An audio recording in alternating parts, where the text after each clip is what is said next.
नमस्कार, मैं हूं संजय शर्मा। आप देख रहे हैं 4PM न्यूज नेटवर्क।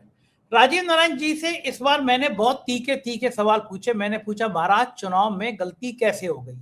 बंगाल का रिजल्ट आप कुछ बता रहे थे और कुछ निकला। मजेदार सवाल हैं और फिर तीखे तीखे जवाब हैं। बंगाल में क्या खेल हुआ, सुनिए राजीव नारायण जी की जवानी। सीधा चलते हैं उनके पास। 4PM में आपका बहुत बहुत स्वागत है राजीव जी। इस बार जितनी गालियां आपको पड़ी हैं उससे ज्यादा मुझे पड़ी हैं। सब लोग कह रहे हैं कि राजीव जी को कुछ नहीं आता जाता। ये भविष्यवाणी कर देते हैं कि बंगाल में बीजेपी हारेगी, बीजेपी के बुरे दिन है और बीजेपी बम बम है। राजीव जी की जितने राज्यों में भविष्यवाणियां होती हैं गलत होती हैं। राजीव जी को कुछ नहीं आता जाता। अब राजीव जी मुझे बताइए कि अब आप राज्यों के चुनाव की भविष्यवाणी करना तो कर दीजिए बंद, क्योंकि भविष्यवाणियां होती हैं गलत आपकी। अब जो ये आपको लोग तरह तरह की आलोचना कर रहे हैं, अब आप सफाई देंगे कि भाई बेईमानी कर ली, लूट कर ली, ये तो कोई बात नहीं होती। ये तो ज्योतिष शास्त्र किस बात का? अगर मैं बेईमानी कर रहा हूं और आप पकड़ नहीं पा रहे हैं एडवांस में, तो फिर ज्योतिष गलत है। आप कह रहे हो ज्योतिष हर चीज जानता है, हर चीज बता देता है। चूके कहाँ आप? अब ईमानदारी से गलती स्वीकार करिए दर्शकों से कि चूके, गलती हुई या नहीं हुई, विस्तार से बताइए। दर्शक बड़े दुखी हैं, बहुत नाराज हैं। हाँ, ठीक है, बहुत अच्छी बात है। देखिए, सबसे पहले बात तो ये बता देता हूं मैं कि जैसे हम बात करते हैं बार बार कि वेदों का 6वां अंग है, चक्षु कहा गया है, ब्रह्म विद्या है। उस ब्रह्म को जानने के लिए आपके पास में सत्य को जानने की एक दिव्य दृष्टि होनी चाहिए। तो ज्योतिषी होने के नाते आपको बता देता हूं, पहली बात, आज भी स्टैंड करता हूं, पिछले सारे राज्यों के चुनावों की भविष्यवाणी पर स्टैंड करता हूं कि मेरी सारी भविष्यवाणियां सही हैं और ये भविष्यवाणी भी सच है। ये बात दुर्भाग्य है क्योंकि चूंकि आप लोगों को उस विषय के बारे में पता नहीं और आप लोग तुलना करोगे उस बात से कि जैसे गोदी मीडिया को एक एजेंडा और वो प्रोपेगेंडा दे दिया जाता फॉल्स नैरेटिव का, तो ऐसे ही कोई बहुत सारे, मैंने बार बार आपके प्रोग्राम में कहा, 90% ज्योतिषी ऐसे हैं जो आरएसएस और बीजेपी के एजेंडा पर आपको भविष्यवाणियां सुनाते हैं कि जी मोदी आएगा, कि जी वो तो भाजपा की सरकार बनने जा रही है। आप किसी एक भी ज्योतिषी को, चैलेंज है मेरा, और जो मेरे पर प्रश्न चिन्ह उठाने वाले हैं उनको एक और चैलेंज मैं देता हूं, अगर आपके अंदर हिम्मत है तो आप नरेंद्र मोदी का, अमित शाह का, चुनाव आयुक्त का और सुप्रीम कोर्ट को कटघरे में रस्सियां बांध करके लाओ उन लोगों को, और लाओ उनको खोलते हुए कढ़ाई में, जैसे पुराने टाइम में यमराज के आगे दंड दिया जाता था ना, खोलते हुए कढ़ाई में डाल दिया जाता। हम तो डालने की बात नहीं कर रहे हैं, वो तो हिंसा हो जाएगी। हम तो कह रहे हैं उस कढ़ाई के पास ले आओ तो वो सत्य उगल देंगे। तो अगर आपके पास वो अगर शक्ति नहीं है तो ज्योतिष पर प्रश्न चिन्ह उठाना तो बंद कर दीजिएगा। क्योंकि मैंने आपके पिछले प्रोग्राम में भी संजय जी ये कहा था कि मेरे गुरु ने मुझे जो ज्योतिष सिखाई है और जो मैं ज्योतिष को समझ पाया हूं, क्योंकि ज्योतिष ब्रह्म विद्या है और मैं एक आध्यात्मिक पर्सन हूं। ज्योतिष सत्य को बताएगी, असत्य को नहीं बताएगी। या जहां तक आप बात कर रहे हो मैनिपुलेशन की, पकड़ने की बात, अरे आप बताइए, केवल अकेला व्यक्ति है, अकेला जोशी तो मैं हूं। 3 साल से बार बार भाजपा की कुंडली में कितनी बार, हजारों बार मैं आप लोगों को बता चुका हूं कि छल कपट के सारे योग हैं। कितनी बार राक्षसी गुण मैंने बताए। आप नहीं पकड़ पाएंगे तो मैं कोई पॉलिटिकल पार्टी तो हूं नहीं भाई। मैं तो अगर वो बातें कह रहा हूं तो वो पॉलिटिकल पार्टी के लिए भी तो संदेश है, वो आम जनता के लिए भी संदेश है कि भाई आप सीधे सीधे, ये कोई चुनाव हुआ है क्या? आप एक स्त्री के खिलाफ आप चुनाव में सारी एजेंसियां लेकर के पहुंच जाओ तो वो तो चुनाव तो नहीं है, आपने उसको जबरन हटा दिया। वो आप हटा सकते हो क्योंकि भाई आप तो जब सत्ता में केंद्र में बैठे हो तो आप गुंडागर्दी करके कैसी हटाइए, उनको काउंटिंग में मत घुसने दीजिए, उनके वोट मशीनें बदल दीजिए, वो सब आपके कर्म है। और वो क्यों करता है कर्म, वो हमेशा हम आपके ज्योतिष के विषय में बात करते हुए करते रहते हैं। तो मैं आपको फिर अभी बताता हूं, दोबारा से इस चीज को, टॉपिक को ले लेता हूं क्योंकि मुझे तो फिर समय। ये देखिए, चुनाव जो है डिक्लेयर होता है जिस दिन 15 मार्च को, 5 राज्यों का चुनाव। जब आप भविष्यवाणी की बात करते हैं संजय जी, आप ये क्यों भूल जाते हो? आज 5 राज्यों में चुनाव, आपसे ही प्रश्न पूछ रहा हूं आज आप मेरे से पूछते, मैं आपसे पूछ रहा हूं। 5 राज्यों में चुनाव हुए हैं जी, ठीक है। तो भाजपा असम में तो पहले से मौजूद थी, बंगाल जरूर उन्होंने कब्जा किया। कैसे कब्जा किया वो आप देख लो, वो तो आप किसी भी राज्य को कब्जा कर लो। वो अभी आप पंजाब में आप ऐसे भेज दो सारे, तो पंजाब भी कब्जे में आ जाएगा। और इसी तरह से आप कर्नाटक में भेज दो, कर्नाटक भी कब्जे में आएगा। भाई ऐसे नहीं तो ऐसे पहले आप एमएलए खरीदते थे, अब आपने ये सोचा कि सेंटर फोर्सेस भेज करके चुनाव आयुक्त को, पूरे चुनाव आयोग को कब्जा करके और पूरी जो है क्या नाम है सुप्रीम कोर्ट को कब्जा करके आप कोई भी चुनाव जीत लो, फिर तो वो कराने की जरूरत नहीं है ना चुनाव। तो मैं आपसे ये प्रश्न पूछ रहा हूं संजय जी, दक्षिण भारत के भी तो 3 राज्य थे भाई। अगर आप मोदी का करिश्मा आप लोग देख रहे हैं, ये अंधभक्तों को जो कहते हैं, वो बार बार मैं इसलिए वर्ड यूज कर रहा हूं क्योंकि जब हमारा मगज, हमारा जो एनालिटिकल ब्रेन है, जिसको हम, जो हमारा विजडम को कंट्रोल करता है, जो लगभग 40% होता है अच्छे स्वस्थ मनुष्य में, वो जब आपका जो है कमजोर हो जाता है तो आपके अंदर विवेक शक्ति खत्म हो जाती है, आप डिफरेंशिएट नहीं कर पाते हो। तो आज उन्हीं अंधभक्तों के सामने मैं कह रहा हूं संजय जी, 404 सीटें थी, 404 सीटें, 234 आपकी तमिलनाडु में, 30 आपकी पुडुचेरी में, 140 आपकी जो है उसके अंदर है केरल में। कितनी सीटें आई हैं संजय जी, जरा आप बताइए, आपने कोई आंकड़ा रखा है अपने पास में दक्षिण भारत में? मात्र 8। 404 में से मात्र आपको भाजपा को, जो नरेंद्र मोदी 12 साल से, आप तो कहते थे साहब वो तो बड़े अच्छे सितारे लेके पैदा हुए हैं, 2002 से मुख्यमंत्री बने थे और आज तक वो प्रधानमंत्री बने हुए हैं। अरे भाई 12 साल से आप सत्ता पे काबू, जो सारी भारत की सारी शक्तियां आपके पास हैं, 404 सीटें, और मीडिया, गोदी मीडिया आपके पास है। 404 में से 8 सीटें अगर आई हैं, एक तमिलनाडु में है जहां तक मुझे याद है, अगर दर्शकों को करेक्ट कर देना अगर कहीं गलती हो जाए तो। राजीव जी दक्षिण में वो पहले भी नहीं थे। असम उनने ऐतिहासिक तरीके से जीता, असम में जीता, बंगाल में ऐतिहासिक जीता, दक्षिण में वो पहले भी नहीं थे। देश के अधिकांश भागों पे बीजेपी का कब्जा हो गया और आप कह रहे हैं कि बीजेपी के बुरे दिन आएंगे अप्रैल। तो वही तो बीजेपी कहां कर रही है चूक?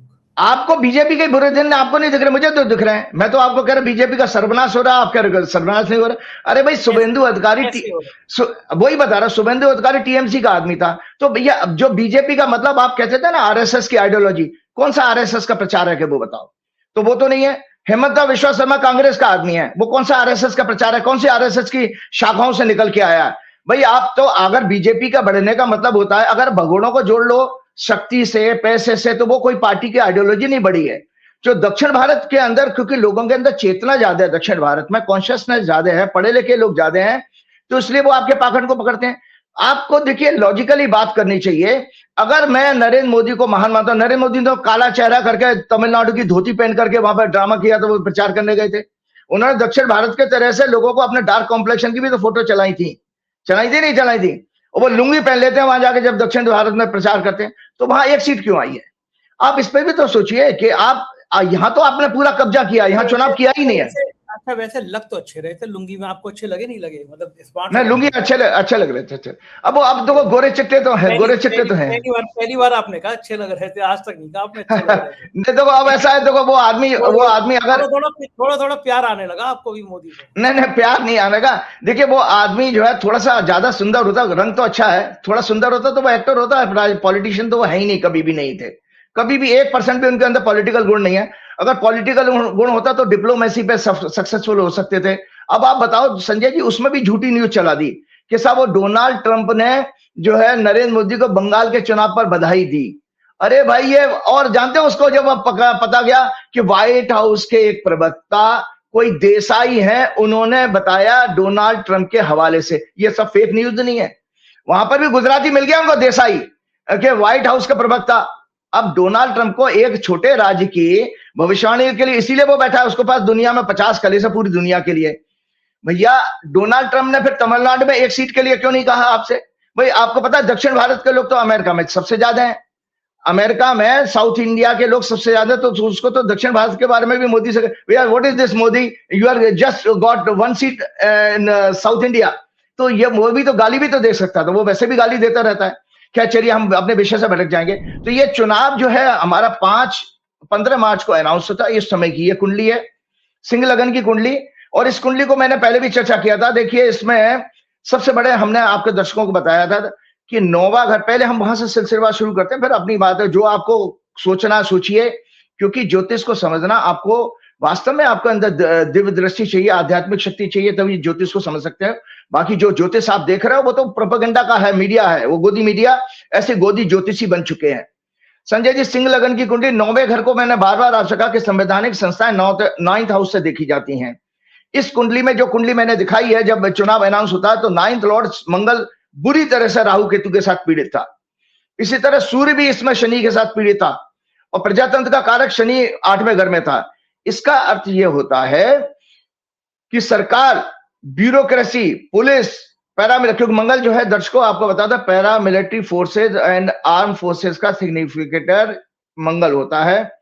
तो इसका अर्थ निकला कि सरकार, bureaucracy, police, paramilitary forces, election commission, क्योंकि 9th हाउस से इलेक्शन कमीशन आएगा, सुप्रीम कोर्ट भी 9th हाउस से आता है, सभी एक डीप कॉन्स्पिरेसी में इन्वॉल्व थे। 8th हाउस का मतलब होता है गुप्त योजना, जिसको कहते हैं सीक्रेट प्लानिंग, सिग्निफाई करता है स्पेशली ईस्टर्न डायरेक्शन में। सूर्य जो है ईस्टर्न डायरेक्शन में, इसलिए ईस्ट के जो राज्य आए, जिसमें आसाम आता है और बंगाल आता है, उन राज्यों का भी ये संकेत मिलता है क्योंकि सन सिग्निफाई ईस्ट डायरेक्शन।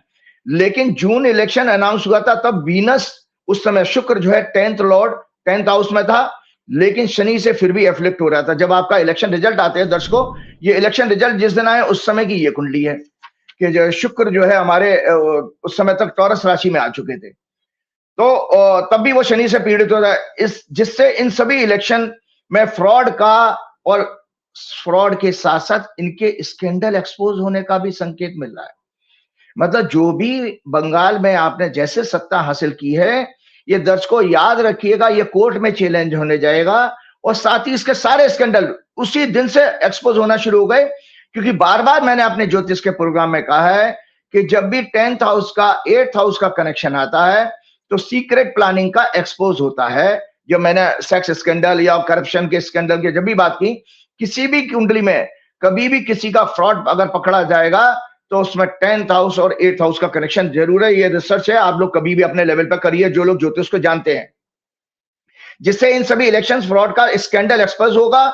और 11 मई को 11 मई को मंगल राशि बदलने जा रहा है। संजय जी, हम 10 तारीख का प्रोग्राम है, सोमवार से कल से, के प्रवेश करने के कारण सुप्रीम कोर्ट में ये सारे के सारे इलेक्शंस का जो प्रोसीजर है सब चैलेंज होने जा रहा है। क्योंकि ये मंगल का गोचर भी आप देख लीजिएगा संजय जी, ये मंगल का गोचर है जो 11 मई को मंगल राशि बदल रहा है सोमवार को। अब मैं आता हूं उसके बाद में, तो मैंने ये कहा था, मैं बार बार उस चीज को कहा हूं, ये टीएमसी की कुंडली है दर्शकों। ये जो मैंने आपके इस प्रोग्राम में दिखाई थी कि भाई टीएमसी का जो है क्या नाम है, हारने का ना संकेत मिलने का कारण ये है। मीन लगन की कुंडली संजय जी, जो ज्योतिष का सिद्धांत है, जरा सा भी 1% ज्योतिष को समझता होगा। मीन लगन का स्वामी और धनु लगन का स्वामी जुपिटर होता है। जुपिटर उस समय ट्रांजिट में आज के डेट में 4थे घर से गुजर रहा है, 4था घर सिंहासन का होता है और जुपिटर की राशि धनु है जो 10वें घर को देख रही है। सत्ता किसी भी एंगल से जा नहीं सकती, ये चैलेंज है। आप कभी, ये मेरा चैलेंज है, क्योंकि ज्योतिष या आपके सांसारिक पापों को लिए नहीं बनी है, ज्योतिष को सत्य को बताएगी, पुण्य को बताएगी, क्योंकि असत्य जो है पाप माना गया है। ज्योतिष पापी के बारे में जरूर बताती है, जो लगातार मैं आपको पापियों के बारे में 3 साल से बता रहा हूं। यह दुर्भाग्य कि आपका विवेचना, आपका विजडम उतना नहीं है कि आप समझ नहीं पा रहे हैं। तो मैंने, और करंट में इनकी दशा भी जुपिटर शनि की चल रही है। शनि भी इनके 10वें घर में लगन में चल रहा है, 10वें घर को देख रहा है। और तो मैंने कहा था on the day of counting 4 मई 2026 को चंद्रमा भी इनके 9th हाउस में था, जो कि 5वें घर का लॉर्ड होकर के 2 त्रिकोण का कनेक्शन बन रहा था, ट्राइन का 5th Lord and 9th house. इतनी बढ़िया पोजीशन थी कि किसी भी कीमत से जो ज्योतिष के अनुसार ये इलेक्शन जो है एक फ्रॉड इलेक्शन है। मतलब ज्योतिष के अनुसार ये जो ममता बनर्जी की जीत जो है निश्चित रूप से होनी चाहिए। रिजल्ट आपके पास में क्यों नहीं आए कि ये सब आपके बारे में, उसको मैं बताता हूं। एक छोटी सी कमी जरूर मुझे इसमें दिखी थी दर्शकों, मैं आपको जानकारी के बताता हूं। मेरे गुरुजी यही कहा करते थे कि ज्योतिष अपने आप में परम विद्या है, ब्रह्म विद्या है, कभी गलत नहीं होगी। ज्योतिषी गलत हो सकता है, भविष्यवाणी गलत होने के कई 2-3 कारण होते हैं जिनको मैं साफ साफ बता दूं। या तो आपका टाइम जो आपको मिलता है कुंडली बनाने का वो गलत हो, दूसरा बात है कि इंफॉर्मेशन जो है पूरी ना मिले, आपके पास डेटा पूरे ना हो। हाँ, ये बात जरूर है कि छोटा सा प्रयास मुझे और करना चाहिए था, इसके लिए मैंने किया भी था अपने लेवल पर। आपको आपके साथ शेयर करता हूं। मैंने कुछ बड़े लोगों से 4-5 दिन पहले से ही कहा था, कुछ बड़े पत्रकार भी थे और कुछ सांसद भी थे टीएमसी के, कि क्या मैं ममता बनर्जी से मेरी 4 मई से पहले आप मेरी मीटिंग करा सकते हैं, लेकिन मैं अपने प्रयास में सफल नहीं हो पाया। मेरे नहीं, उन लोगों का ये कहना था कि ममता बनर्जी जी बहुत परेशान है, वो काउंटिंग में गड़बड़ी हो रही है, या स्ट्रांग रूम के आगे वो बेचारी चक्कर काट रही है। एक औरत जो 15 साल से चीफ मिनिस्टर थी, उसके सारे प्रशासन को आपने वहां से हटा दिया गया। उसको कितना मानसिक प्रताड़ना, मेंटल टॉर्चर दिया कि बेचारी वो मशीनों की सेफ्टी के लिए भी वो रात रात को अपने लोगों के साथ लेकर के वहां चक्कर काट रही थी। तो इसलिए मेरे से उन लोगों ने कहा कि भाई इस समय तो ममता बनर्जी से मिलना मुश्किल है, क्योंकि अगर कुछ कमी रिजल्ट में आएगी, पहली बात तो टीएमसी की हॉरोस्कोप बताती नहीं है कि वो सत्ता से बेदखल होगी। अगर कुछ कमी आएगी, थोड़ी बहुत सीटें कम होने की, वो आ सकती है। क्यों? क्योंकि अगर ममता बनर्जी की हॉरोस्कोप में कुछ कमी दिख रही है, तो मेरे पास एक हॉरोस्कोप और मेरे को जो देखने को मौका मिला, तो उसके अनुसार मैं जरूर आपको कह सकता हूं कि ये ममता बनर्जी की 5 मई 2021 की हॉरोस्कोप है, जब उन्होंने पिछले कार्यकाल में शपथ ली थी। तो हमने एक रिसर्च में अगले प्रोग्राम में जरूर डिटेल में डिस्कस करूंगा, नहीं तो प्रोग्राम लंबा हो जाएगा। हमने पूरे आजाद भारत में महत्वपूर्ण नेताओं ने जब जब ओथ ली है, उसके ऊपर एक रिसर्च एस्ट्रोलॉजी पे हमने काम कर रहे हैं कि हम उससे देखें कि ये आदमी दोबारा रिपीट होगा कि नहीं होगा। जब हम ओथ लेते हैं, ओथ लेने का शास्त्रों में, हमारे ज्योतिष के मंडे एस्ट्रोलॉजी में बहुत महत्व बताया गया। राजा का राज्याभिषेक के नाम से चैप्टर है वो, कि अगर आपने गलत समय पे ओथ ली है तो आप एक तो सरकार चलाने में आपको मुश्किलें आएंगी, जैसे ममता बनर्जी को बहुत सारी मुश्किलें आई हैं। केंद्र सरकार ने पहले धनखड़ के रूप में बहुत एक राज्यपाल ऐसा भेजा जो बार बार परेशान करता था। फिर एक बंगाल हाईकोर्ट का एक जज था जो बार बार उनके खिलाफ जजमेंट देता था। और जो जिस तरह से आपको पता है कि जो आपका जो गोदी मीडिया के सहयोग से लगभग 2 साल से ज्यादा भाजपा, मोदी, शाह ने ममता सरकार का परसेप्शन पूरे देश में खराब करने का लगातार प्रयास किया था। जबकि ये लोग बीएचयू में, क्योंकि वो एक आरजी कर जो सेक्स स्कैंडल कांड था, उसमें किस तरह से ममता बनर्जी का परसेप्शन बिगाड़ने की कोशिश की गई थी। जबकि ये लोग बीएचयू में एक छात्रा के साथ गैंग रेप में बीजेपी के आईटी सेल के मेंबर्स द्वारा अंकिता भंडारी कांड, हाथरस कांड, मणिपुर कांड, उन्नाव कांड पर चुप्पी साध लेते हैं। कौन से? गोदी मीडिया, कुछ फिल्मी एक्टर्स और बाकी जो सो कॉल्ड पॉलिटिकल एनालिस्ट और भी पत्रकार भी उसमें कुछ शामिल हैं। ये कभी भी इनके बारे में नहीं बोलते हैं। उन्नाव कांड कॉर्पोरेट भी इनको फंड करता रहा। कुछ ग्रीडी फिल्म एक्टर्स, प्रोड्यूसर्स ने भी इनके साथ दिया और फर्जी फिल्म बनाकर एक एजेंडा और नैरेटिव सेट करने में ये लोग शामिल थे। ये सभी लोग किसान आंदोलन, दलित, महिला, गरीब, आदिवासी उत्पीड़न, पर्यावरण, अरावली कांड जैसा जो हुआ था, महिला खिलाड़ियों पर अत्याचार के मामले में, इकोनॉमी, भ्रष्टाचार, महंगाई, गिरता रुपया, भारत की छवि, फेल्ड डिप्लोमेसी आदि पर सभी लोग ये चुप रहते हैं, ये भूल जाते हैं। तो ये इस कुंडली में जो ओथ की कुंडली है, उस कुंडली में मैं संजय जी कर्क लगन में इन्होंने ओथ ली थी। 5 मई 2021 को ममता बनर्जी ने सुबह 10:43 पे ये शपथ ली थी पिछली बारी। उस शपथ में लग्नेश, किसी भी कार्य के सफलता असफलता के लिए देखा जाता है, लग्नेश, सूर्य और चंद्र ये पीड़ित नहीं होने चाहिए, कमजोर नहीं होने चाहिए। इन्होंने ये जरूर किया था कि 8वें भाव में चंद्रमा चला गया, वहां पर संकेत गड़बड़ आ रहा था। एक और हॉरोस्कोप है, हम जो रिसर्च कर रहे हैं उसमें ये संजय जी ये वाली हॉरोस्कोप है। जब इसका 10वां घर हम देखेंगे उस ओथ का, उसमें भी शनि जो है कि शनि 8वें घर का स्वामी, शनि 10वें घर में प्लेस था। यहां से एक संकेत मिल रहा था कि इनको इस सरकार चलाने में कोई दिक्कतें आएंगी। दिक्कतें आने के साथ साथ कि वापस इनको सत्ता में आने के लिए कुछ परेशानियां जरूर आ सकती हैं। बाकी तो संजय जी आप जानते हैं कितना हमारे यहाँ न्याय बचा है और कितना न्याय मिलने वाला किसी को मिलता है। उस बातों पे जाने का कोई फायदा नहीं है। ये डेट ऑफ अनाउंसमेंट की इलेक्शन थी, तो मेरी तरफ से मैंने जो आप लोगों को बताया कि ममता बनर्जी की पार्टी किसी भी रूप में सत्ता से बाहर नहीं हो सकती है। एक जानकारी के लिए और बता देता हूं, कुछ पत्रकार तो मेरे, पहली बात तो आपको एक पत्रकार से बात हम भूल जाएंगे, सॉरी, आपको बहुत बहुत बधाई, आपके चैनल खुल जाने के लिए, नेशनल चैनल खुल जाने के लिए बधाई। आपको याद होगा जब पिछले प्रोग्राम में, पिछले से पिछले प्रोग्राम में आपने कहा था, मैंने कहा संजय जी बुध अभी नीच का है, बुध सिग्निफिकेटर होता है मीडिया का, कम्युनिकेशन का, पत्रकारों का भी। और मैंने कहा मेष राशि में जैसे ही आएगा तो मई राशि में शायद अप्रैल एंड में या मई फर्स्ट वीक में ही आया है, और आपकी जैसी डेट पड़ी और आपका चैनल खुल गया। और आप सोचिए 2-3 और भी मेरे जानने वाले हैं। एक प्रेम कुमार जी मेरे आपसे पहले से मेरे से परिचित हैं, वो बहुत परेशान हो रहे थे, उनका भी चैनल बंद कर दिया गया। संजय जी जब उन्होंने मुझे फोन किया, मैं प्रेम कुमार जी दर्शकों आपको जानकारी के लिए बताता हूँ, प्रेम कुमार जी बेचारे बहुत साधारण किस्म के व्यक्ति, उनका परिवार का खर्चा चला, बहुत अच्छे इंसान है, व्यवहार बहुत अच्छा है, और बहुत विद्वान आदमी भी हैं, बहुत विद्वान है। और आप सोचिए मैं उनसे 16 साल से जुड़ा हूं, 16 साल पहले से मेरी जान पहचान है। सबसे पहले पॉडकास्ट उन्होंने किया था नोएडा में, तो तब से मेरा उनके रेगुलर बातचीत होती रहती है। तो प्रेम कुमार जी बहुत परेशान थे। प्रेम कुमार जी की जब मैंने हॉरोस्कोप देखी तो वहां परेशानी मुझे दिखाई दे रही है, प्रेम कुमार जी संकट बहुत गड़बड़ है। तो मैंने जो उनसे हनुमान जी की भक्ति करने के लिए कहा, मैंने रोकिएगा मत। तो जब आपकी न्यूज आई है, मैं तो ट्वीट बनाकर सब लोगों को शेयर कर रहा था, तो उस समय प्रेम कुमार जी के मिस कॉल आ रहे थे बराबर। तो प्रेम कुमार जी ने कहा सर मेरा भी चैनल खुल गया। तो देखो आपने तो वकील किए थे, आप तो सिब्बल साहब के साथ गए, लेकिन प्रेम कुमार जी को हनुमान जी की भक्ति, मैंने उसी समय फोन किया, मैंने देखो प्रेम कुमार जी अब रोकना मत हनुमान जी की जो प्रेयर को, ये आपके लिए हमेशा काम करेगी। तो वो प्रेम कुमार जी इस तरह से उनका चैनल भी खुल गया। मुझे बहुत खुशी है क्योंकि बेचारे के बच्चे किसी तरह से पल रहे हैं, वो मैं सब जानता हूं उनके परिवार के बारे में। तो संजय जी मैं आपको इसलिए बार बार ये कह रहा हूं कि देखिए हम लोग अभी तक ज्योतिष को सीख नहीं पाए। देखो ज्योतिषी आपके भाग्य को बदल नहीं सकता, याद रखिएगा। आप कभी जीवन में लाकर, संजय जी आप इस बुक को जरूर मंगवाइएगा, या दर्शक आपके जो हैं इस बुक को लाकर ज्योतिष तत्वांक को जरूर पढ़िए, इसमें बहुत सारे आर्टिकल हैं।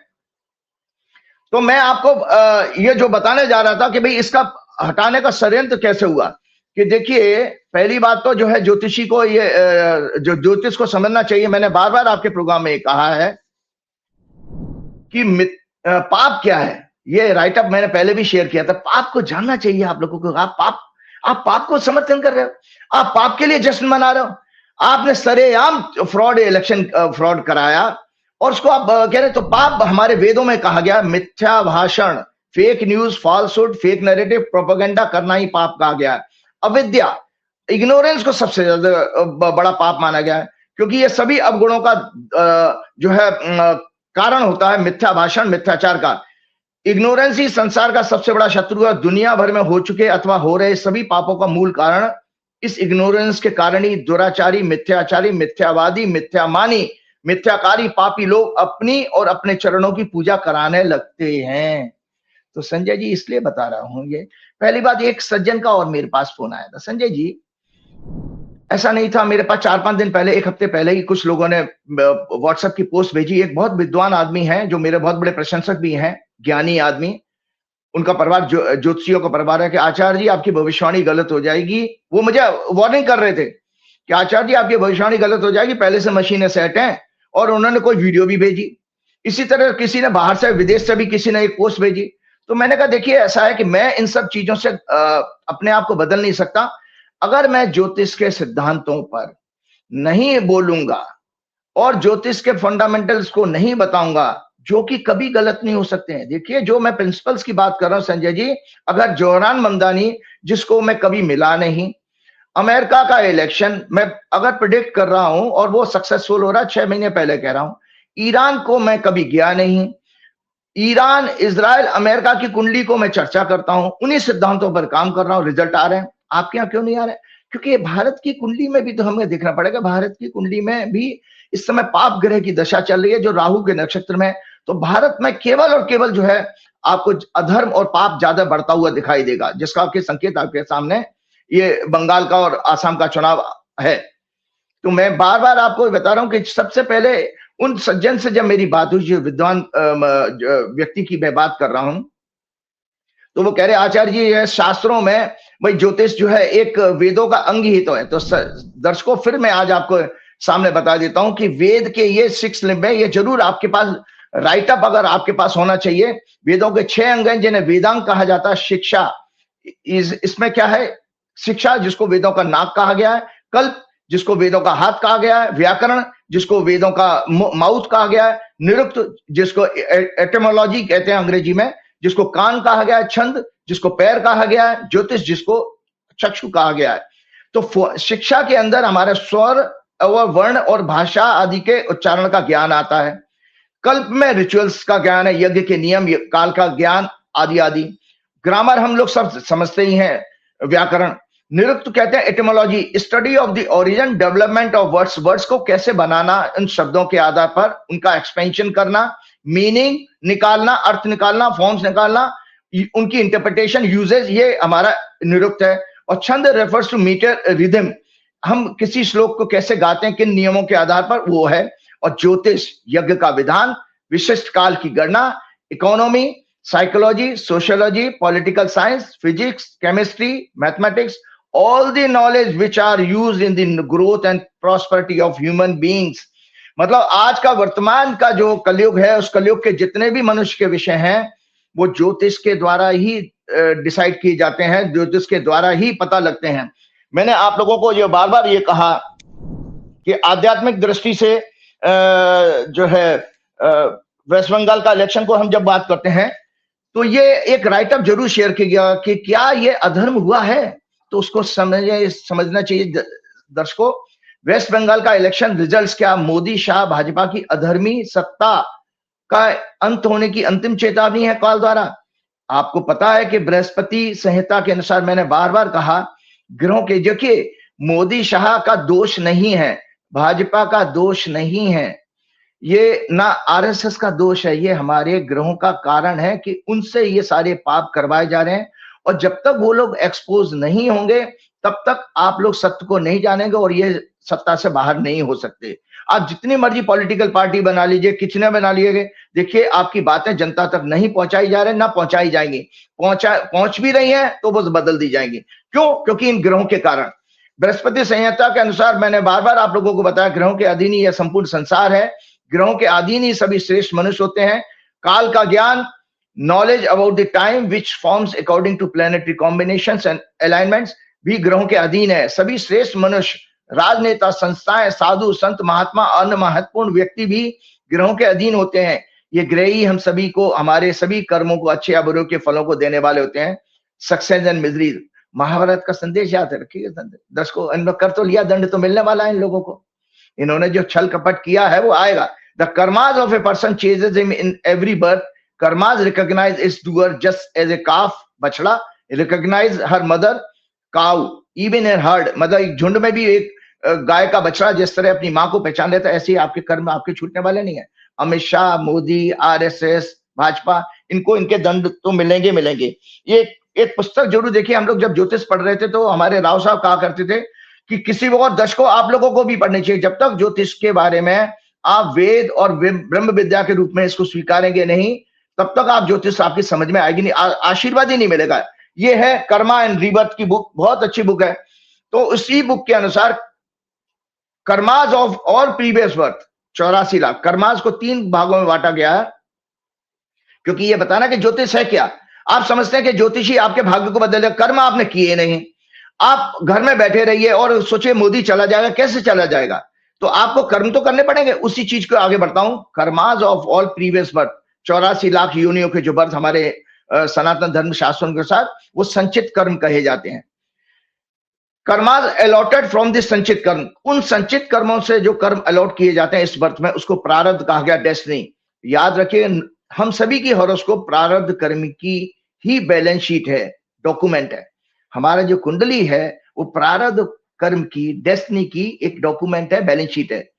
तीसरे आता है karmas, they are in which you can exercise, और तीसरे प्रकार के कर्म होते हैं क्रियामान karma, the karma in which you can exercise your free will.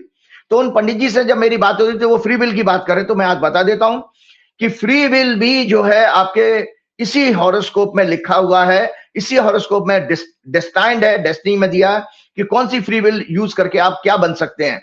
तो क्रियामान कर्म कहते हैं what should be done in this worth. और इन दी हॉरोस्कोप 9th हाउस, जिसको हम भाग्यस्थान कहते हैं, गुरु, चेतना, भाग्य, नैतिकता, न्याय, कॉन्शियस माइंड, दया, करुणा, अध्यात्म, रिलीजन और रिलीजियस प्लेसेस को सिग्निफाई करता है। और 10वां घर हमारा ऑल टाइप्स ऑफ कर्मास का होता है। 11वां घर हमारा होता है फ्रूट्स, जिन कर्मों के जो फल मिलने वाले हैं, achievements, fruits. Achievement, success, ambition and desire. ये 3 हाउसेस हमारे फ्री विल हाउस है। मैं पंडित जी को, उनको जिन्होंने मुझे फोन किया था, जिन्होंने मेरे शुभचिंतक भी हैं, मैं उनको बताना चाहता हूं कि 9th house, 10th house, 11th house ये हमारे फ्री विल हाउस है। इसके अलावा आपके पास कुछ भी नहीं है। आप जीवन में कुछ नहीं कर सकते, सब ग्रहों के आगे बंधे हुए हैं। 9, 10, 11 इन हाउस को आप अपने जीवन में कुछ कर सकते हो, जो इस जीवन में आपको कितना ही पढ़े लिखे हो, गरीब हो, अमीर हो, उससे कोई फर्क नहीं पड़ता। तो उनकी शुरुआत पकड़िए कहां से होती है, 9वें घर से। 9 से 10 जाएंगे, 10 से 11 जाएंगे। तो 9th हाउस क्या है? मॉरलिटी का, इंपैथी का। अगर आपके अंदर मॉरलिटी, इंपैथी नहीं है, गुरु आपके साथ नहीं है, मतलब गुरु का मतलब है नॉलेज, कॉन्शियसनेस, हायर नॉलेज कहा गया 9th हाउस को। जस्टिस, अगर न्याय की आपके अंदर उसको महत्व नहीं समझते हैं, तो आप ये देखिए कर्मास भी आपको कभी सफल नहीं होने देंगे ना। 9th house is the foundation of 10th house and finally 11th house. ये फॉर्मूला बनता है 9 से 10, 10 से 11।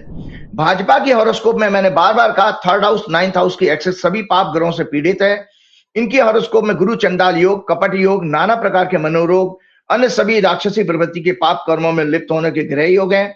अतः इनसे न्याय, संविधान, प्रजातंत्र, जनता के फंडामेंटल राइट्स, फ्रीडम, वोट की इंपॉर्टेंस, डेमोक्रेटिक इंस्टीट्यूशंस का सम्मान, देश की विश्व में छवि, sovereignty, diplomacy, spirituality, religion, morality, ethics, judiciary, प्रजातंत्र में ट्रांसपेरेंट एंड ऑनेस्ट इलेक्शन कराना आदि के महत्व और सम्मान की अपेक्षा करना विश्व और देशवासियों की मूर्खता है, क्योंकि उनकी कुंडली में है ही राक्षसी गुण, और राक्षसों से क्या आप क्या उम्मीद कर सकते हो?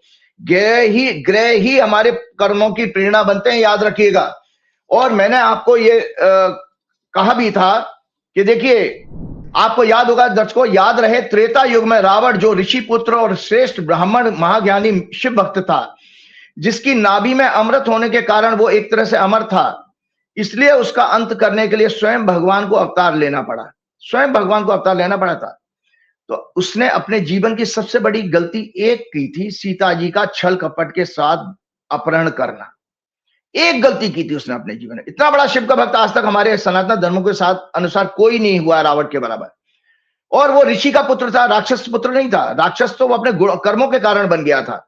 उसने अपने जीवन की सबसे बड़ी गलती सीता जी का छल कपट के द्वारा अपहरण करके लंका ले जाने की। इसी नारी अपमान के कारण उसका अंत हुआ। ये उसकी मृत्यु का कारण भी बना। याद रखे, ठीक, बहुत महत्वपूर्ण चीज है दर्शकों, ध्यान से सुनेगा। ठीक इसी तरह नरेंद्र मोदी, शाह, भाजपा और संघ समर्थित सरकार पिछले लास्ट 12 ईयर्स में अनेक अधर्म और पापों का सहारा लेकर देश और देशवासियों के अनेक कष्टों, दुखों और अपमान का कारण बनी हुई थी। लेकिन 23 एंड 29 अप्रैल 2026 को हुए वेस्ट बंगाल इलेक्शन, उसके बाद 4 मई 2026 को अनेक प्रकार से धांधलेबाजी करते हुए इन्होंने 15 साल से शासन कर रही एक साधारण तपस्वी ब्राह्मण महिला मुख्यमंत्री को केंद्र सरकार की सारी शक्तियां चुनाव आयोग, सुप्रीम कोर्ट के सहयोग से हटाया गया, अपमान किया गया। हराया नहीं गया, वो हरा नहीं पाए हैं, हटाया है उन्होंने। ये इनके पाप के घड़े के ताबूत में अंतिम कील साबित होने जा रहा है। ये इनके पाप के घड़े के ताबूत में अंतिम कील साबित होने जा रहा है। इतना ही नहीं, इनकी नारी शक्ति से घृणा की एक और तस्वीर देख लीजिएगा संजय जी। सामने आई पहली नॉर्थ ईस्ट के मणिपुर में महिला को सार्वजनिक रूप से नंगा घुमाने की, जिसमें कई सारे इनके समर्थक, भाजपा की सरकार है ना वहां, उसका मजाक उड़ाते हुए दिख रहे थे। यहां बीजेपी की सरकार है। इसमें एक पुरुष, अभी आपने देखा होगा, किसी ने क्रिटिसाइज नहीं किया, मोदी ने, अमित शाह ने, योगी आदित्यनाथ ने या मोहन भागवत ने, कि अभी आपने देखा जब चुनाव के रिजल्ट आए, जिसमें एक पुरुष ममता बनर्जी की तरह सफेद साड़ी पहने हुए है, लोग उनके हाथों को बांधकर एक रस्सी में सड़क पर घसी खींचते हुए ला रहे हैं। सैकड़ों की भीड़ उसका मजाक उड़ाते हुए आनंद ले रही है। यही नारी शक्ति के प्रति मोदी, शाह, आरएसएस, बीएचपी, आदित्यनाथ, पूरी भाजपा, आईटी सेल, अंधभक्तों की मानसिकता है। क्योंकि इनमें से किसी ने भी इसकी कड़े शब्दों में निंदा नहीं की, जबकि इन सभी को यह पता है कि रिजाइन करने तक वो वहां की मुख्यमंत्री थी, एक संवैधानिक पद पर थी। ये नरेंद्र मोदी, पूरी सरकार, भाजपा का तंत्र कितना मानसिक रूप से कमजोर है कि जब एक बच्चे ने नरेंद्र मोदी के 2014 में सरकार बनाने से पहले महंगाई, गिरता हुआ रुपया, पेट्रोल डीजल गैस के दामों पर अटैक करते हुए पुरानी सारी वीडियोस का कलेक्शन एक रील के फॉर्म में कंपाइल करके रिलीज किया, आज के वर्तमान हालत से जोड़ते हुए दिखाया, जो इतना वायरल हो गया कि उसके करोड़ों व्यूज आए। तो और उसको सरकार ने डर के मारे, इस ताना सरकार ने कार्रवाई करते हुए उस पर रोक लगा दी। इससे पता लगता है कि ये मानसिक रूप से बेहद कमजोर और डरे हुए हैं। 11 देखिए संजय जी, आप ध्यान रखिएगा, 11 मई का ये भारत की कुंडली है दर्शकों, ये भारत की कुंडली है, ये भारत की हॉरोस्कोप दिखा रहा हूं, देख लेना। 11 मई 2026 को लगभग 12:38 पर मंगल मार्स राशि बदलकर शनि का साथ छोड़कर अपनी मेष राशि एरीज में प्रवेश कर रहे हैं, साइन में प्रवेश करने जा रहा है। इस समय ब्रह्मांड में सिंह लगन लियो एसेंडेंट उदय हो रहा है। मंगल इस लगन के लिए जुडिशरी, नैतिकता, न्याय, मॉरलिटी, डेमोक्रेसी को सिग्निफाई करने वाला 9th हाउस का, प्रजा के विपक्ष के और विपक्ष के 4th हाउस का स्कॉर्पियो साइन आता है, 4th हाउस में का स्वामी भी है। साथ ही मोस्ट इंपॉर्टेंटली भारत की हॉरोस्कोप में एरी साइन 12th हाउस अपमान होता है, जो भारत की कुंडली दिखाई है। 12वां घर अपमान का होता है। जेल, फॉरेन मैटर्स का भाव है। ये मंगल भारत की कुंडली में 2nd house, economy, financial position, institution, corporate का स्वामी भी है, मतलब उस 2nd हाउस में प्लेस है। वेस्ट बंगाल इलेक्शन के साथ साथ आसाम और पिछले अन्य इलेक्शन में मैनिपुलेशन, फ्रॉड, SIR आदि के खिलाफ विपक्ष, जनता, न्यायालय, जुडिशरी में इन्हें विपक्ष और जनता मिलकर के न्यायालय में इनको चैलेंज करेगी। ये आगे की भविष्यवाणी बता रहा 11 मई से जो मंगल के बदलने के कारण वोट चोरी के खिलाफ जो सीधे सीधे डेमोक्रेसी की हत्या है, एक बड़े आंदोलन का कारण बनने के ग्रह योग बन रहे हैं। इकोनॉमी बर्बाद होगी, बेरोजगारी, महंगाई चरम सीमा पर होगी। Eastern state, north east, north west, west में हिंसा भड़कने, सांप्रदायिक दंगे भड़कने, रुपया और कमजोर होना, भारत पर विदेशी कर्ज बढ़ेगा। देश में हिंसा भड़कने में पड़ोसी देश चाइना, सुन लीजिए, देश में हिंसा भड़काने में पड़ोसी देश चाइना, बांग्लादेश, पाकिस्तान, नेपाल इंटरेस्ट दिखाएंगे। भारत के व्यापार पर अमेरिका, खाड़ी के देश और चाइना का कंट्रोल और बढ़ेगा। भारत व्यापार की दृष्टि से गुलाम बनने की तरफ बढ़ेगा। दुर्घटनाएं बढ़ेंगी, अनेक प्रकार के प्राकृतिक प्रकोप, आंधी तूफान आदि आएंगे। ये सभी काल का दंड भारत को 6 सितंबर 2025 को 7 वर्षों की मंगल की महादशा के रूप में पिछले 12 वर्षों में एक तानाशाह अधर्मी शासन को अंधभक्त बनकर सपोर्ट करने के रूप में अवश्य मिलेगा भारतीय लोगों को, क्योंकि मैं उसमें कुछ नहीं कर सकता, भारत की दशा इस तरह की है। विश्व के बड़े देश भारत की डिप्लोमेसी, सॉवरेनिटी की धज्जियां उड़ाते हुए कई बार अपमान करेंगे। आपको अपमान से याद आ गया संजय जी, जस्ट अभी 2 दिन पहले एक न्यूज आई है, चाइना के एक मिलिट्री एक्सपर्ट ने ये एडमिट किया है कि भारत के पिछले वर्ष 4 दिन के पाकिस्तान के साथ मिलिट्री कॉन्फ्लिक्ट में चाइना वाज इन्वॉल्व। एक्सेप्टेंस, और आपका मोदी जी वहां एससीओ समिट में पहुंच गए थे। चाइना पर आपका आरएसएस और बीजेपी के आईटी सेल अंधभक्त बोलते नहीं है, ये एक्सेप्ट कर लिया उन्होंने कि हाँ उन्होंने पाकिस्तान की मदद की है।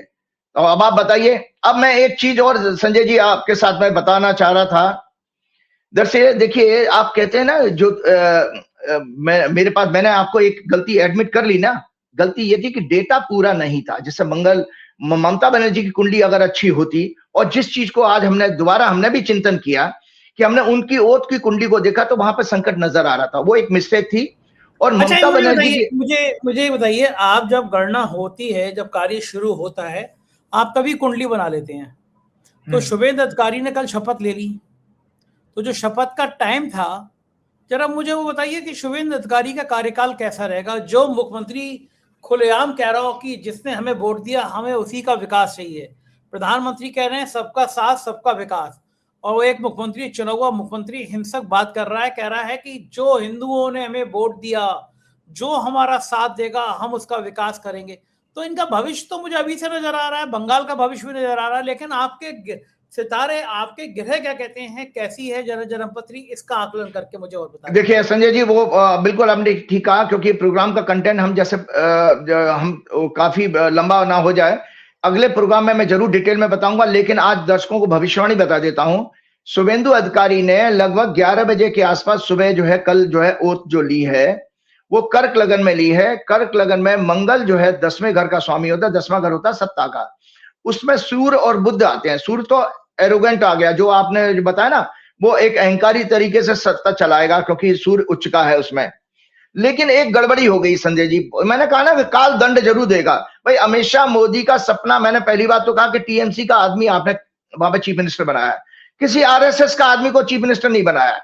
और ये आदमी जिसका खुद पीए अभी हिंसा में मारा गया, तो संजय जी इसमें 12वें घर का लॉर्ड बुध मौजूद है। कर्क लगन में मिथुन राशि का आती है 12वें घर में, मिथुन राशि का स्वामी बुध भी मौजूद है।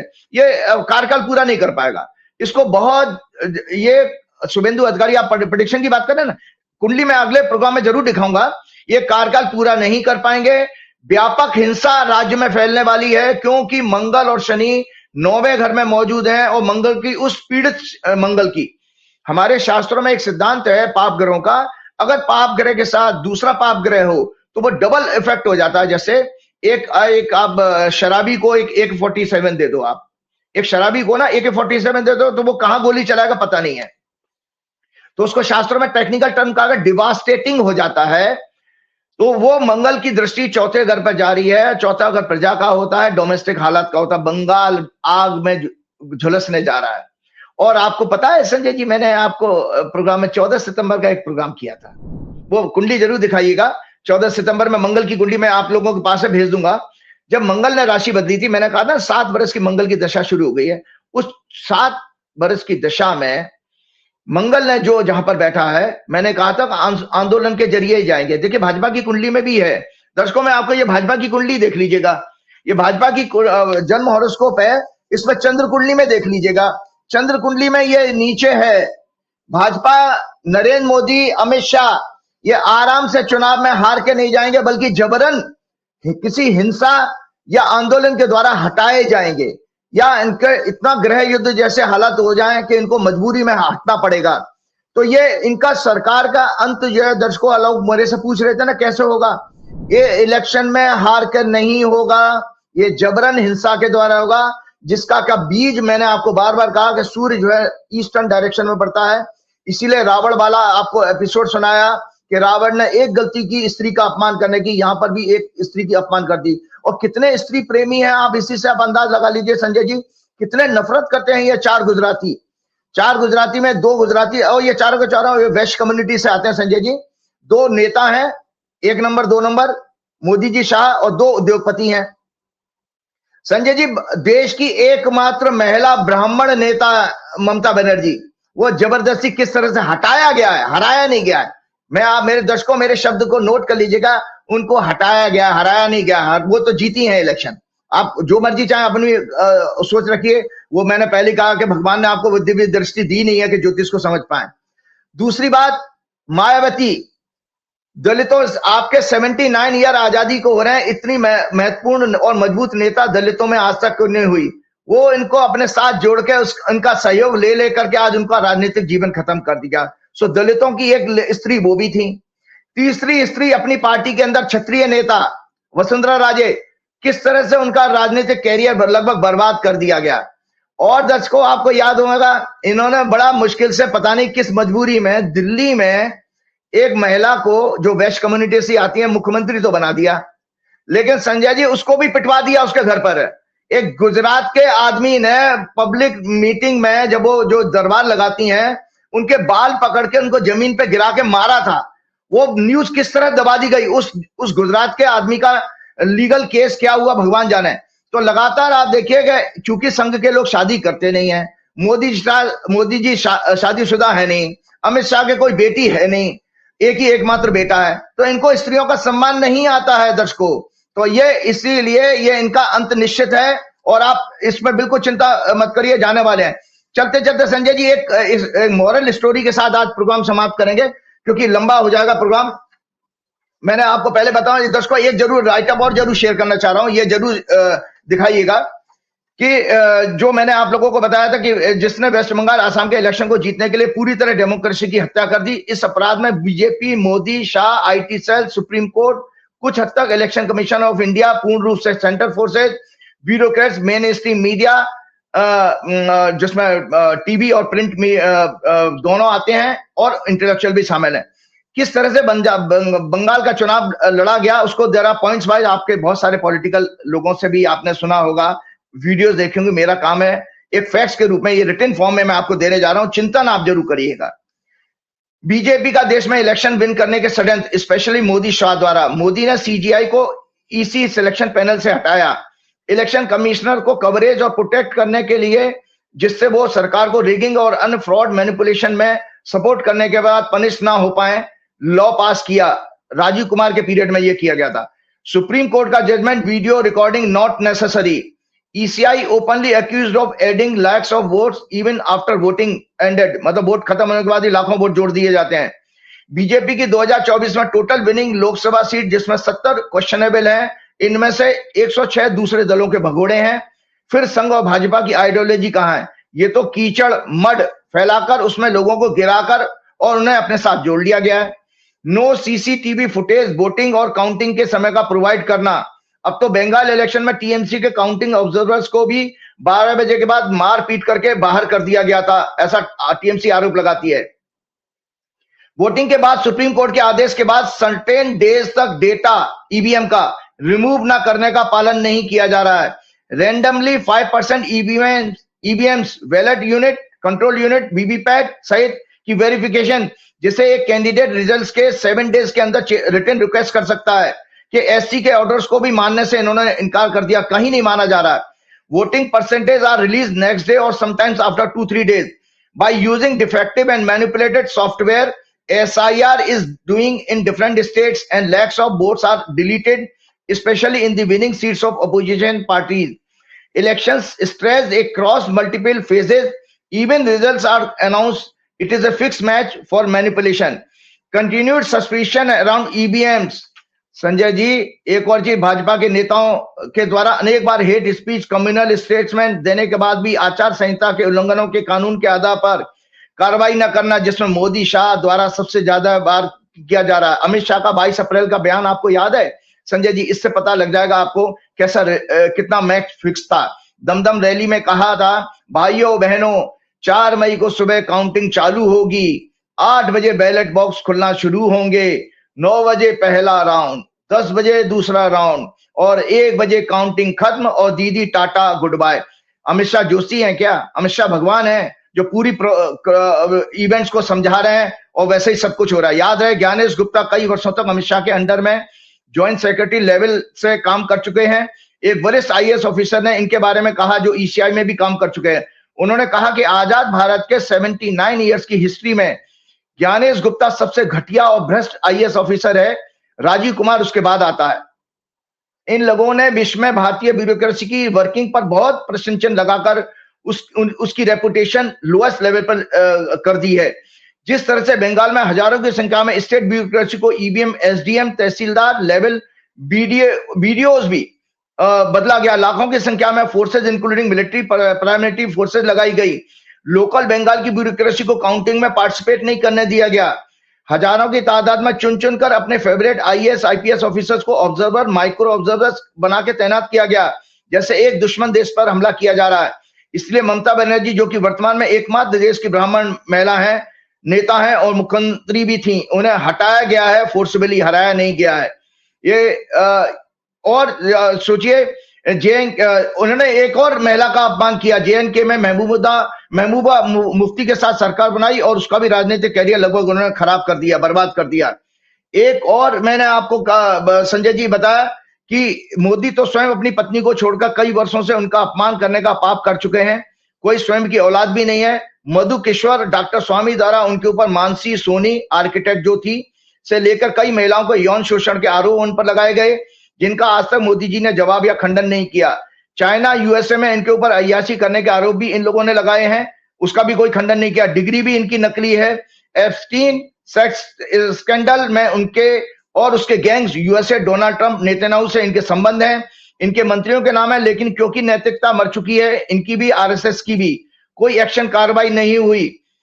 अमित शाह के कोई कन्या नहीं है, मैंने पहले कहा, और यही हाल आदित्यनाथ का, जिनकी शादी नहीं हुई। और सबसे ऊपर आरएसएस का संगठन, जो अपनी संस्था में सम्मान तो दूर, किसी तरह का पद भी महिलाओं को नहीं देता। इसलिए नारी वंदन, नारी सम्मान केवल पाखंड है, इनके लिए एक चुनाव जीतने का ढोंग है।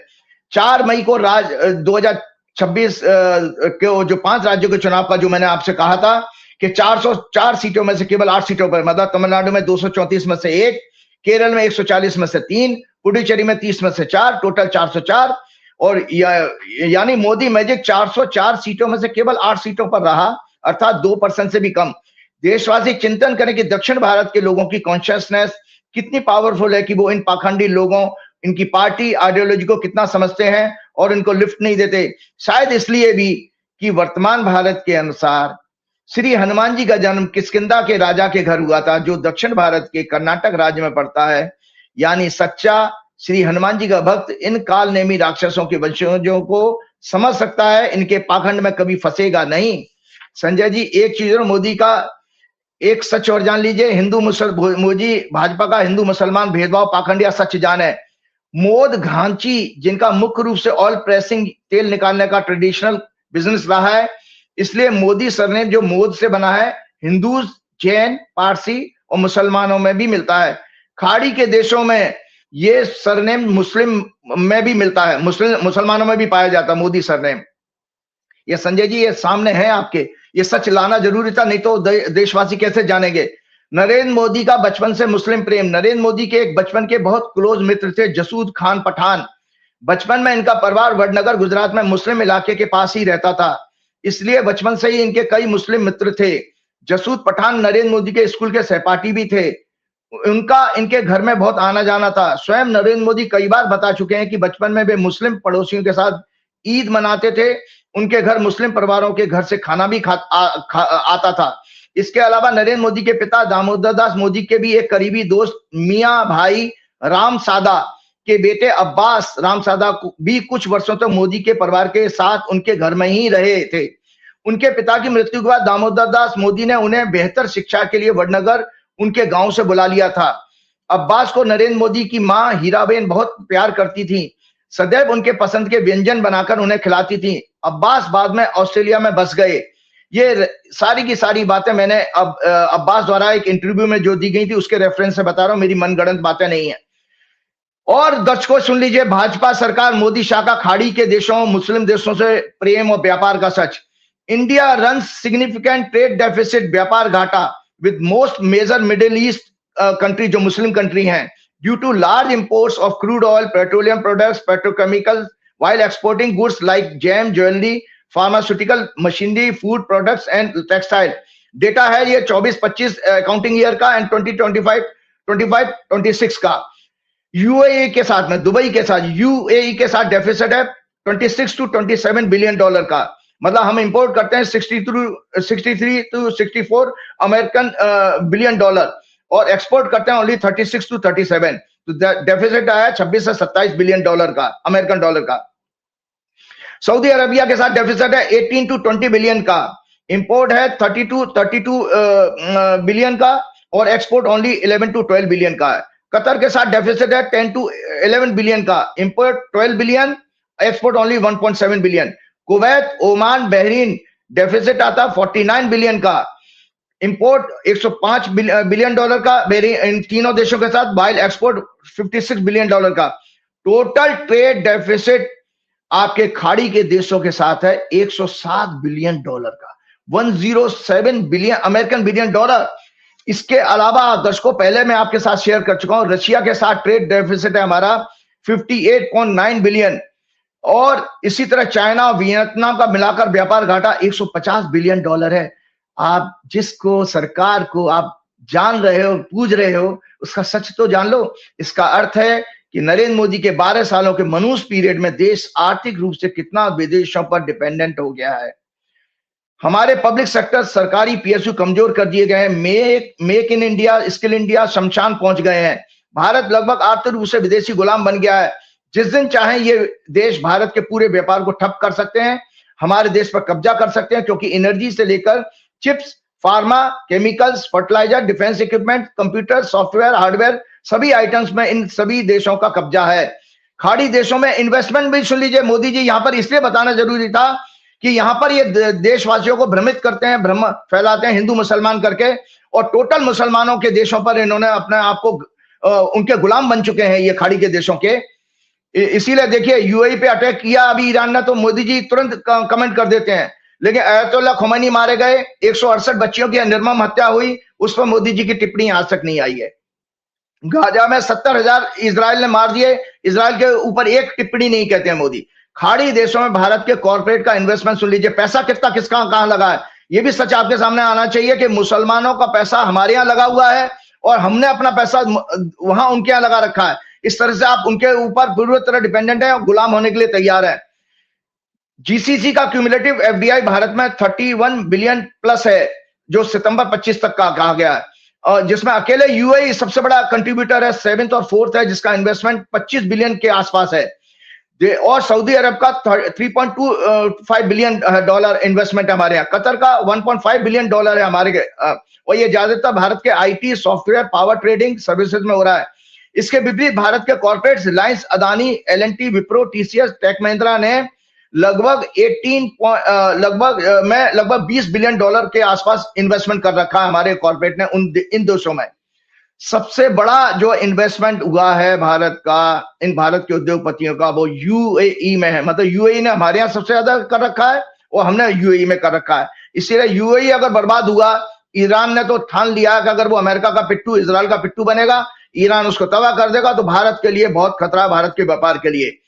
क्योंकि यूएई में लगभग 18.5 बिलियन डॉलर हमारे यहाँ के उद्योगपतियों ने पैसा लगा रखा है। सऊदी अरेबिया में 0.5 बिलियन है और ओमान में 0.6 बिलियन है।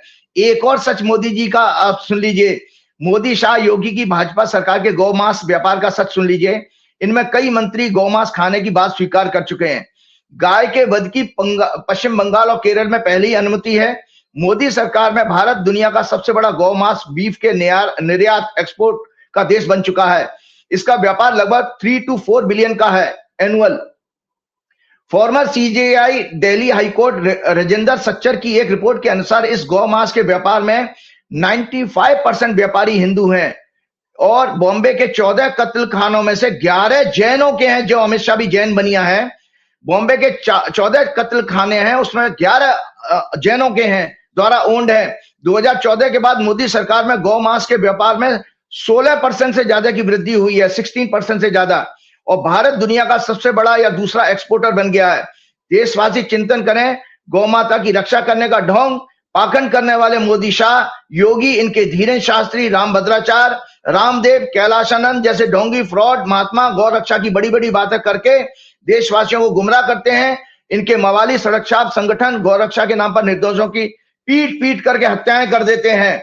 और संजय जी चलते चलते बहुत सारी बातें हैं। एक और आपको एक मॉरल स्टोरी के साथ आज दर्शकों 5 मिनट का मुझे समय दीजिए, फिर मैं आप का प्रोग्राम समाप्त करना चाहूंगा आज का, क्योंकि एक मॉरल स्टोरी है जिससे आप समझ जाएंगे कि मेरा कहने का आशय क्या था, इसको इन लोगों को क्यों नहीं पहचान पा रहा। अज्ञानता एक अंधकार और मानव जाति के लिए शराप है। Ignorance is a darkness and curse for humanity. एक बार अकबर ने बीरबल से पूछा, आस्क बीरबल, अविद्या क्या है, इग्नोरेंस क्या है। बीरबल ने कहा, आप मुझे 4 डेज की लीव दे दीजिए, after that I will explain it to you. Akbar agreed and gave him 4 days off. इसके बाद बीरबल एक मोची कॉबलर के पास गए और कहा कि भाई मेरे लिए एक जूती बना दो, शू बना दो, का पेयर बना दो। इस length should be 1.5 feet and the width 1 बित्ता। 1 बित्ता कहते हैं स्पान ऑफ ए हैंड, एक हाथ की चौड़ाई, हाथ के पंजे की। इसमें डायमंड्स और प्रेशियस जेम्स लगा देना, फिर इसे गोल्डन और सिल्वर धागों से स्टिच कर देना। Don't worry about the money, Birbal said, I will pay whatever you ask. The cobbler agreed and said, come and collect them on 3rd day. On the 3rd day, Birbal received the shoe. Payment करने से पहले उन्होंने मोची cobbler से एक वचन लिया कि वो इसके बारे में कभी किसी को कुछ नहीं बताएगा। He would never mention these shoes to anyone under any circumstances. उसके बारे में हमेशा अज्ञानी, इग्नोरेंट बना रहेगा। इसके बाद बीरबल ने एक जूती को अपने पास रखा और दूसरी को एक मस्जिद में फेंक दिया। अगले दिन मौलवी क्लेरिक मस्जिद में आए, अजान की कॉल देने के लिए आए। अजान मतलब प्रेयर। उन्होंने हीरे जवाहरातों से जड़ी सोने चांदी के धागों से सिली गई इस जूती को देखा. Then he thought this cannot be an ordinary human shoe. It must surely belong to Allah.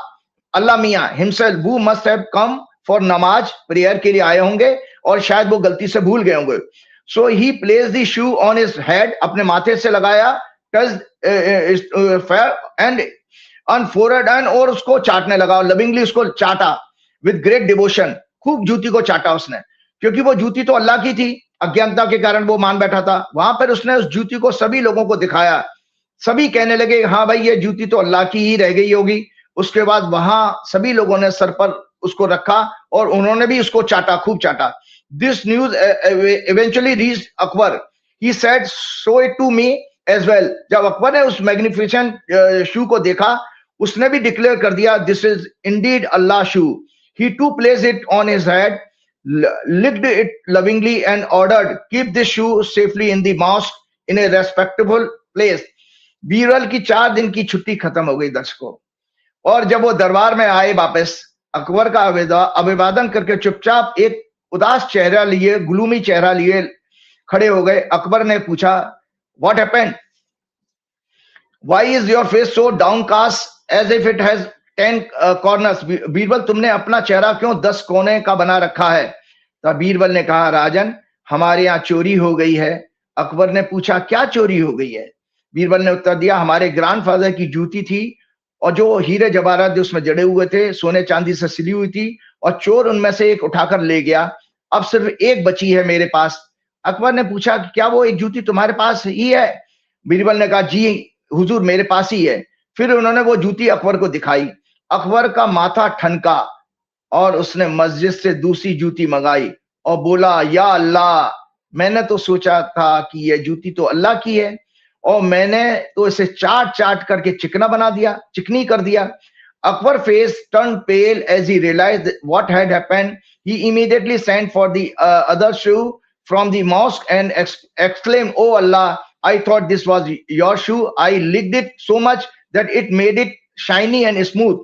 Birbal smiled and said, "Your Majesty, this is avidya." तो आशय यह है, मोरल ऑफ द स्टोरी यह है कि बीरबल ने कहा कि देखो हुजूर, ये ही इसी को अज्ञान अविद्या कहा जाता, कि आपने जाने पहचाने बिना, उसके बारे में तथ्य को इकट्ठा किए बिना आपने उसको अल्लाह का मान लिया, उसको चाट चाट करके चिकना बना दिया. So moral of the story is, people know nothing yet they blindly follow the crowd like sheep. ये इसी को भेड़ चाल कहते हैं. हमें पता कुछ भी नहीं है और सिर्फ भेड़ चाल से चले जा रहे हैं. किसी भी बात, व्यक्ति, संगठन, साधु संत, महात्मा, राजनीतिक पार्टी, चुनावी भाषणों, मैनिफेस्टो, गोदी media, debates, coverage, news and stories पर आंख मूंद करके बिना फैक्ट्स फाइंडिंग के भरोसा कर लेते हैं और अपनी जानवरों, खासतौर से डॉग लाइक बार्किंग एनिमल्स की तरह प्रतिक्रियाएं देने लगते हैं. उन्हें व्हाट्सएप ग्रुप में, अन्य सोशल मीडिया प्लेटफॉर्म पर शेयर करना शुरू कर देते हैं. अपना ही नहीं, अपने पूरे परिवार, समाज, देश का मानसिक हेल्थ खराब कर लेते हैं. हिंसा करते हैं, हेट स्पीच, किसी धर्म के खान पान, उनकी जीवन शैलियों पर टिप्पणी करने लगते हैं. इनमें बड़े बड़े लोग, जजेस, ब्यूरोक्रेट, पॉलिटिकल एनालिस्ट, साधु संत, महात्मा, गुरु, पॉलिटिकल लीडर्स भी हैं, मीडिया एंकर्स भी हैं, मीडिया चैनल के मालिक भी हैं और अनइंटेलेक्चुअल भी शामिल हैं, गरीब अनपढ़ों के साथ साथ. ये ही एक सैड स्टोरी अंधभक्ति यानी अज्ञानता की है. देशवासियों, विशेष रूप से middle class, intellectuals, corporate, bureaucrat, actors, judiciary, media, journalist, political analyst को आत्मचिंतन करना चाहिए कि 2014 में सत्ता में आई सरकार, उसका शीर्ष नेतृत्व आरएसएस, बीएचपी, उनके मवाली संगठनों, बजरंग दल आदि, उनका आईटी सेल, ठीक ऊपर वाली कहानी स्टोरी की तरह एक फेक आइटम हीरे जवाहरात वाली जूती को 12 वर्षों से चाट चाट कर उसको ब्लाइंडली फॉलो कर रहा है. उसको चिकना बना दिया. चिकना बनाने का मतलब ईगोइस्टिक और संवेदनहीन बना दिया, इनसेंसिटिव बना दिया है, जिससे ये शासन अब देशवासियों को बर्दाश्त से बाहर है. अब इसका अंत निश्चित है. और हनुमान जी की प्रार्थना के साथ आज का प्रोग्राम समाप्त करूंगा. बाकी शेष और अन्य जानकारी अगले प्रोग्राम में जरूर लेकर के आऊंगा. श्री गुरु चरण सरोज रज, निज मन मुकुर सुधार, वर्ण रघुवर बिमल जसु, जो दायक फलचार. बुद्धिहीन तनु जान के, सुमिरो पवन कुमार. बल बुद्धि विद्या देव मोह हरौ कलेश विकास। जय श्री राम, जय हनुमान। हीरे वाली जूती की जरूर ध्यान रखिएगा, उसको चाट चाट करके चिकना आप बनाना बंद कर दीजिए, आंखें खोलिए अपनी। जय श्री राम, जय हनुमान। ये थे राजीव नारायण जी। और आपको पता है कि हमारा नेशनल चैनल बंद हुआ, लेकिन सरकार जब हमारा एक चैनल बंद करती है दूसरे चैनल पर बाढ़ आ जाती है। हमारे 4PM यूपी के 19 लाख सब्सक्राइबर हो गए, जरा से दिनों में लाखों सब्सक्राइबर बढ़ गए। ये आपका प्यार है कि देश भर के लोग मुझे इतना प्यार करते हैं कि हमारे साथ बने रहते हैं। आपका ये साथ चाहिए। मैं देखो जज संजय बड़े मन से ब्लॉगिंग का चैनल बना रहा हूँ, बराबर में लोगो है, आज ही इसको सब्सक्राइब करिए और मुझे बताइएगा कैसा लगा। बाकी 17 चैनल की लिस्ट है, इनमें से जो आपको अच्छा लगे उसे भी सब्सक्राइब करिएगा। आपका अपना चैनल है, आपके प्यार के बदौलत में सरकार से लड़ पा रहा हूं। नीचे ज्वाइन बटन है, ज्वाइन बटन दबा के अगर मेरी कुछ आर्थिक मदद करेंगे तो मुझे अच्छा लगेगा। ये वो दौर है जब इतिहास में लिखा जाएगा कौन सरकार के चरणों में था और कौन सरकार की आंखों में आंखें डालकर सवाल पूछ रहा था। आपका ये भाई सरकार की आंखों में आंखें डालकर सवाल पूछता रहेगा। शुक्रिया, थैंक यू।